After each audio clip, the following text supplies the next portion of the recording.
Senator, your reaction to the verdict tonight? I just kept thinking of the family, the Floyd family, knowing that this wouldn't bring George back to them.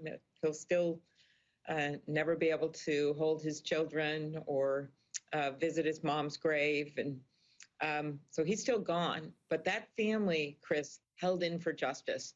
They believed it was possible despite what happened in all these other cases around the country. So I am so proud of Keith Ellison, our Attorney General. I don't think enough has been said about how he put together this team, and they weren't hot dog lawyers. They were doing their job. They did a great job because what was the story for the jurors and for America? It was about the witnesses. It was about not just how George Floyd tragically died, but how he lived. And it was about, yes, the police officers willing to come forward and testify against Derek Chauvin, but also those ordinary citizens, the guy working at the store that felt so bad, the passerby that wished he could have done more. Well, in the end, there was one person responsible in the eyes of the jury for what happened, and that was Derek Chauvin. You got your start in politics as the elected district attorney in that county, in Hennepin County, where this happened. You were there for 8 years. There were police killings of citizens during that time. And, you know, there was a back and forth during the campaign about your office not prosecuting some of them.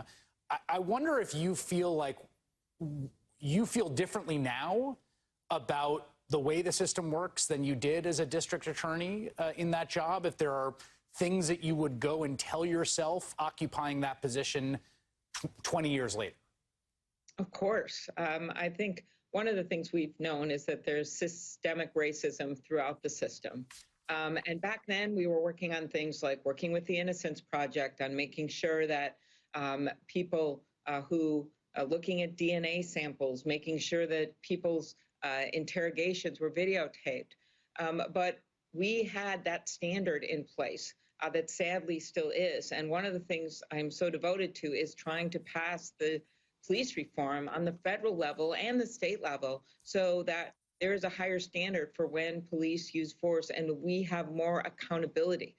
Certainly we know that we're still not where we need to be when we lost a 20-year-old Dante Wright. Just for simply having expired tabs at a traffic stop. And so as Sherilyn and so many of your other guests were saying, this is going on across the country right now. We need systemic reform. But right now, Chris, our focus is on the fact that these jurors did the right thing, that they defied history when it comes to these cases. They did the right thing, and I am proud of those community witnesses and the police that testified. Final question on that, the Policing Act. I'd like you to just talk to people who are watching this right now, who are skeptical or cynical about the ability of reform, say, at the federal level to have a tangible impact.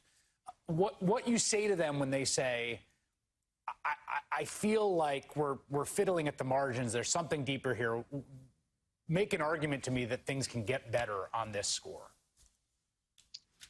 The outcry that we've seen across the country, the support in my state for actually going after and prosecuting this case, the reaction of the jurors, the fact that these cases are being more often brought, the fact that Cory Booker is leading this bill in the U.S. Senate, working as hard as he can with the White House, with Republicans when he can, to try to get a bill passed.